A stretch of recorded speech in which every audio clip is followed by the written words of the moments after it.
Finale, Monsieur le Président de région, qui est venu en voisin, et comme vous me l'avez dit tout à l'heure, je vais être obligé pour tous les agents de donner une prime de restauration parce que je suis sûr qu'ils seront nombreux à venir dans ce centre commercial.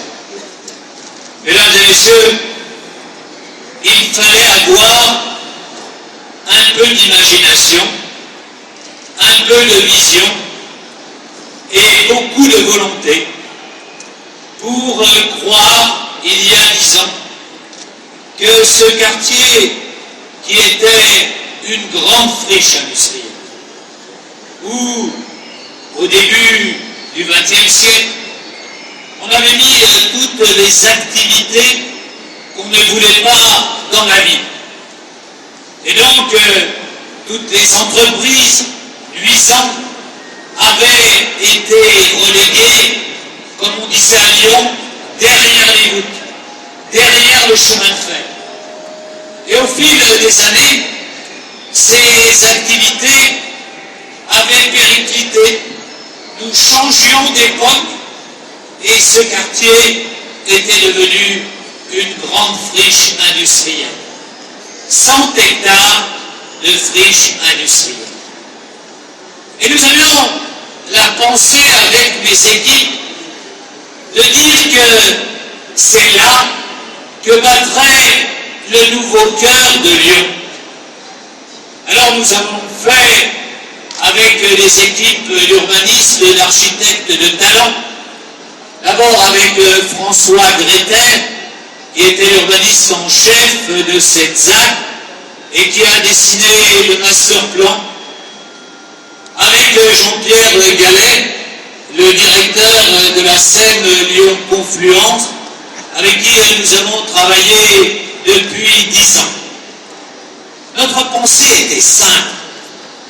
Nous étions dans un site qui était le prolongement de la presqu'île, qui était à 10 minutes de la presqu'île, mais qui était si éloigné du cœur de Lyon, dans l'esprit des Lyonnais. Et notre idée, c'est que la ville, qui s'arrêtait jusque-là pratiquement à Perrache, si on excepte Monsieur le Président de quartier, le quartier de Sainte-Blandine, pour lequel vous vous battiez avec Roland Bernard, hôtelier isolé dans ce quartier. Et nous pensions qu'il suffisait de faire progresser la ville et que nous pouvions nous servir de la beauté du paysage. D'abord de la Saône, ensuite des palmes qui la surplombent et qui forment un des plus beaux paysages de Lyon. Et l'on se disait que lorsque l'on a un tel paysage devant soi, on peut y inscrire des quartiers magnifiques. Et donc nous avons décidé de profiter de ces atouts. D'abord de faire rentrer la Saône à l'intérieur des terres et de faire cette place nautique devant laquelle vous êtes passés. Ensuite, de faire en sorte qu'il y ait une grande promenade qui puisse sconder la confluence.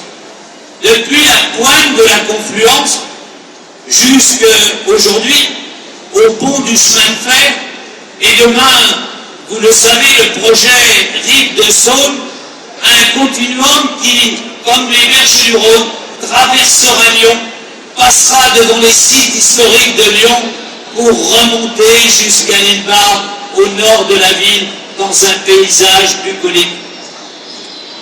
Et donc nous disions pour ce quartier, il faut que nous sélectionnions les meilleurs. Et donc nous avons décidé, pour tous les immeubles que vous voyez devant vous, de l'autre côté de la place nautique, d'appeler les plus grands architectes européens. Et si vous avez une si belle architecture aujourd'hui, c'est parce que les plus grands architectes d'Europe, associés aux plus grands architectes de Lyon, sont venus dessiner ce paysage urbain qui se trouve devant le centre commercial. Et puis nous voulions que ce quartier, ça ne soit pas simplement un quartier ville dortoir, ça ne soit pas simplement un quartier de bureaux. Et donc il fallait au centre de ce quartier un élément qui lui donne une force d'animation extrêmement grande. Faire en sorte que les Lyonnais aient envie de se donner rendez-vous à la confluence, pas seulement dans la semaine pour y loger ou pour y travailler, mais effectivement tous les jours, pour venir s'y rencontrer, pour venir partager quelques moments de plaisir. D'où l'idée de ce pôle de loisirs et de commerce. Et je veux dire, cher Guillaume Poitrinal, que vous êtes à l'origine même de ce quartier. Parce que vous voyez, c'est bien de dessiner des immeubles, c'est sympathique, c'est extraordinaire. Il faut encore qu'il y ait quelques gens qui les financent. Et je dois dire qu'au départ, un certain nombre de promoteurs immobiliers se disaient « Waouh, aller à la confluence dans ce quartier que tous les Lyonnais regardent avec suspicion, est-ce vraiment là la bonne idée ?» Et donc, dès le départ, cher Guillaume Poitrinal, vous avez dit « On y va ». Et on y va sur un projet qui était un beau projet et dont je vais dire quelques mots, celui de Jean-Paul Viguier. Et lorsque, faut bien un peu parler d'argent, vous avez dit, ben nous on va mettre 200, 250, je ne sais pas combien ça a monté, au final, peut-être 300 millions d'euros sur la table. Tous les promoteurs, tous les investisseurs se sont dit, mais finalement, si Guillaume Poitrinal, qui ne passe pas pour un excentrique, investit dans ce quartier, c'est peut-être qu'on peut y venir nous aussi. Et ils sont venus.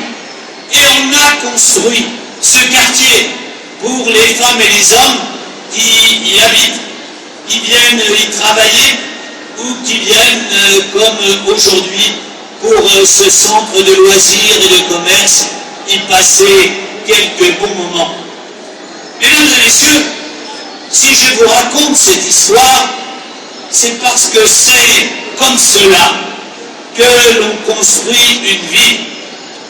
Si Lyon connaît aujourd'hui la dynamique qu'elle a, avec un développement économique qui la classe parmi les principales villes européennes, avec un rééquilibrage social qui fait que dans ce quartier up-to-date, il y a 25% de logements sociaux.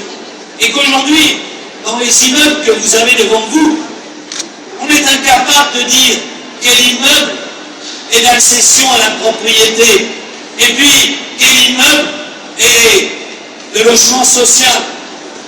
Et là, si nous pouvons faire cela, c'est parce que nous avons une certaine conception de la ville.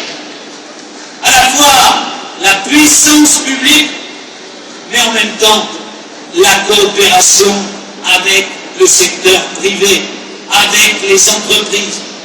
Chaque fois que nous investissons 1 euro dans la ville d'argent public, il y a à peu près 6 à 7 euros d'argent privé qui viennent s'investir.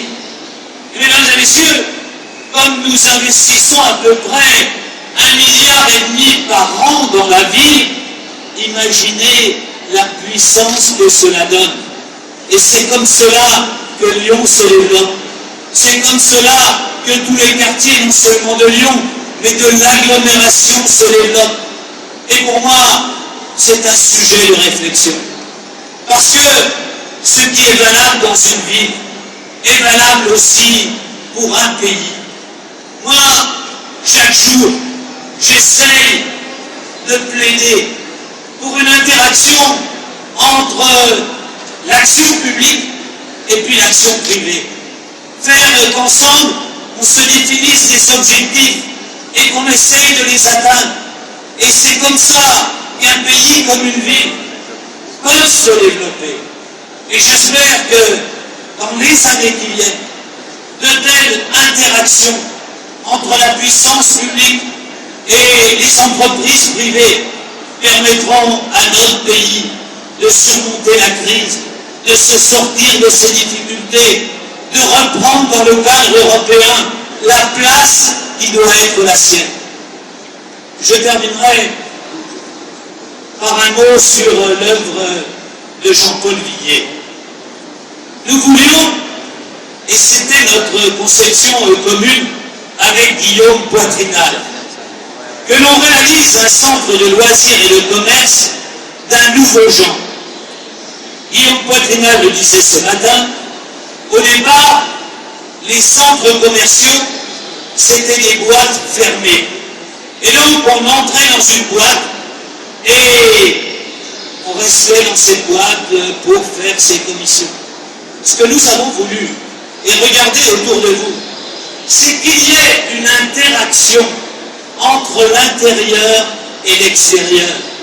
Quand vous êtes sur les terrasses, vous voyez la Darse, vous voyez la place nautique, vous voyez les collines qui vous environnent, vous voyez le paysage urbain qui est derrière vous. Lorsque vous êtes à l'intérieur de ce centre, vous avez l'impression d'être dans un centre commercial, mais dans une rue commerçante, non pas dans une boîte où tout est fermé. Et c'est cela, le nouveau type de centres commerciaux qu'il faut effectivement promouvoir. Parce que Guillaume Poitrinal le disait, aujourd'hui, quand on regarde l'évolution du commerce, chacun peut acheter, encore plus demain, sur Internet. Alors, pourquoi aller dans un centre commercial? Eh bien, tout simplement parce que quand on est devant son ordinateur et qu'on pianote pour faire ses courses, on est tout seul. Et que dans un centre comme celui-là, eh bien, c'est le lieu de la rencontre, c'est le lieu du plaisir, et que les sociétés, bien évidemment, prennent toujours forme dans cette volonté d'être ensemble, de se rassembler, de se réunir, de partager de l'émotion, du plaisir. Voilà, mesdames et messieurs, c'est ce que nous avons essayé de faire dans ce centre commercial. Je veux remercier Jean-Paul Villiers. Vous voyez la toiture au-dessus de nous. Il ne donne pas l'impression d'être dans une boîte, mais effectivement d'avoir la lumière du jour. Et aujourd'hui, il pleut. Imaginez lorsqu'au-dessus de ce toit, il y a le soleil. Alors, quel paysage fantastique! Ce lieu sera un lieu de plaisir, ce lieu sera un lieu de bonheur. Je remercie toutes celles et tous ceux qui ont participé à sa réalisation. Merci. Merci.